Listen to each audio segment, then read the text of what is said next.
রাসূলুল্লাহ সাল্লাল্লাহু আলাইহি ওয়াসাল্লাম গরুর ভুঁড়ি খেতে নিষেধ করেন নাই, তিনি বলেছেন খাও, তবে এটাকে পরিষ্কার করে খাও, এটাকে গরম পানি দিয়ে ধুত করো, পরিষ্কার করো, যাতে দুর্গন্ধ না থাকে। ওই রকম পরিস্থিতি হলে এরপরে তুমি খাও। তবে গরুতে কয়েকটা জিনিস আল্লাহ রাসূল সাল্লাল্লাহু আলাইহি ওয়াসাল্লাম হারাম করে দিয়েছেন।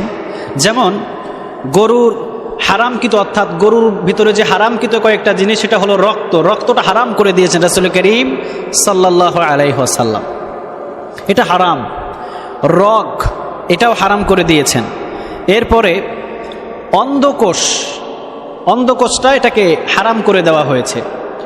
এরপরে মূত্রথলি, এটাও আল্লাহ রসুল হারাম করে দিয়েছেন। এরপরে পিত্তথলি, এটাও আল্লাহ রসুল ইসলাম হারাম করে দিয়েছেন। এই কয়টা জিনিস কখনো খাওয়া যাবে না।